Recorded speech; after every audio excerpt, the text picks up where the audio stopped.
Why dip it up when you can dive right in? Why let things simmer when you can cook up a storm? Why live life in half measures when you can live it to the brim?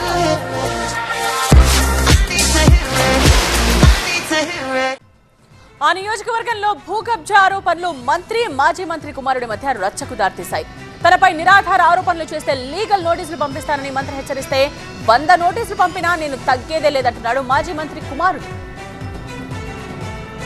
Konaseema జిల్లా రామచంద్రాపురంలో మంత్రి Vasamsetti Subhash, YCP నియోజకవర్గ incharge పిల్లి సూర్యప్రకాష్ మధ్య political fire works నడుస్తున్నాయి. Konaseema Settibalija youth force అధ్యక్షుడిగా ఉన్న వాసంశెట్టి సుభాష్ ఎన్నికలకు ముందు వరకు వైసీపీలో ఉన్నారు. మాజీ మంత్రి విశ్వరూప్ అనుచరుడిగా కొనసాగిన సుభాష్ అమలాపురం అల్లర్ల కేసులో నిందితుడిగా ఉన్నారు. వైసీపీలో తగిన ప్రాధాన్యత లేకపోవడంతో పాటు ఎమ్మెల్యే సీటు ఆశించిన సుభాష్ సార్వత్రిక ఎన్నికల సమయంలో టీడీపీలో చేరారు. రామచంద్రాపురం నియోజకవర్గం నుంచి టీడీపీ అభ్యర్థిగా మాజీ మంత్రి పిల్లి సుభాష్ చంద్రబోస్ కుమారుడు పిల్లి సూర్యప్రకాష్ పై పోటీ చేసి గెలిచారు. తొలిసారి ఎమ్మెల్యేగా గెలిచిన క్యాస్ట్ కార్డ్ కలిసి రావడంతో మంత్రి పదవి దక్కించుకున్న వాసంశెట్టిపై వరుసగా వివాదాలు, ఆరోపణలు వెంటాడుతున్నాయి. అనుచరుల భూదందాలకు మంత్రి వాసంశెట్టి సుభాష్ సహకరిస్తున్నారని తాజాగా రామచంద్రపురంలో కొందరు మహిళలు ఆరోపణలు చేశారు.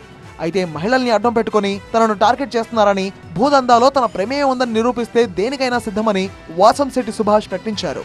వైసీపీ ఇన్ఛార్జ్ పిల్లి సూర్యప్రకాష్ అవగాహన లేని రాజకీయాలు చేస్తున్నాడని ఆయన విమర్శించారు. అవినీతికి పాల్పడిన వైసీపీ నేతలను వదిలిపెట్టమని, త్వరలో మాజీ మంత్రి అతని కుమారుడు అరెస్ట్ అవుతారని వాసంశెట్టి సుభాష్ సంచలన వ్యాఖ్యలు చేశారు. ముఖ్యంగా ఒక రాష్ట్ర మాజీ మంత్రి అతి త్వరలో అరెస్ట్ అవడం చూస్తారు మీరు రోజుల వ్యవధిలో. అది కూడా మేము అవినీతి అంతా బయట పెడతాం, అతి త్వరలో మేము కూర్చుంటాం. అవినీతి care of address YSRCP party చూస్తూ ఉన్నారు, వరుసగా వెళ్తా ఉన్నారు. అభియోగాలు ఫేస్బుక్లో ఇష్టం వచ్చినట్టు అభియోగాలు చేయటం, ఇష్టం వచ్చినట్టు పిచ్చివాగుడు వాగటం, ఇంట్లో ఆడవాళ్ళ మీదకి రావడం కూడా జరిగింది. వాళ్ళందరూ కూడా వరుసగా వెళ్తూ ఉన్నారు.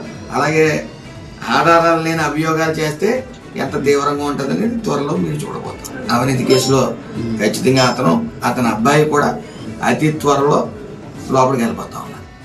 వాసంశెట్టి సుభాష్ వ్యాఖ్యలపై స్పందించారు రామచంద్రాపురం వైసీపీ ఇన్ఛార్జ్ పిల్లి సూర్యప్రకాష్. మంత్రి సుభాష్ పై తాను చేసిన వ్యాఖ్యలకు కట్టుబడి ఉన్నానని, 100 లీగల్ నోటీసులు పంపినా ధీటైన సమాధానం ఇస్తానని పిల్లి సూర్యప్రకాష్ అన్నారు. సాక్షాత్తు సీఎం చంద్రబాబే మంత్రి వాసంశెట్టిని మందలించారని, అవగాహన లేకుండా రాజకీయాలు చేస్తున్న వాసంశెట్టి సుభాష్ పొలిటికల్ కెరీర్ కి టీడీపీ పెద్దలే బ్రేకులు వేస్తారని పిల్లి సూర్యప్రకాష్ అన్నారు. ఈ రామచంద్రపురం ఉన్నటువంటి ఆక్వా రైతులందరికీ కూడా బహిరంగంగా మీటింగ్ పెట్టి ముడుపులు చెల్లించండి అడిగింది మరి మీరు కాదా? సాక్షాత్ మీ ముఖ్యమంత్రి గారే మిమ్మల్ని ఏ విధంగా అక్షంతలు వేశారో 10 రోజుల క్రితమే మా అనేక రకాలుగా మా మాధ్యమాల్లో చూస్తూ వచ్చాం. మీరు 100 నోటీసులు పంపినా, 1000 నోటీసులు పంపినా ఖచ్చితంగా ప్రతి ఒక్క నోటీస్కి ధీటైన జవాబిస్తాం. వైఎస్ఆర్ కాంగ్రెస్ పార్టీ ఎప్పుడు కూడా ప్రజల పక్షాన్ని నిలబడతాం. మిమ్మల్ని ఎక్కడికి పంపించాల్సిన అవసరం లేదు. మిమ్మల్ని శంకరగిరి మాన్యాలు పట్టించే పరిస్థితి మీ ప్రభుత్వంలోని పెద్దలే త్వరలోనే మీకు చేయబోతున్నారు. మొత్తానికి అటు మంత్రి వాసంశెట్టి సుభాష్, ఇటు మాజీ మంత్రి కుమారుడి మధ్య పరస్పర ఆరోపణలతో రామచంద్రాపురం రాజకీయం ఆసక్తికరంగా మారింది.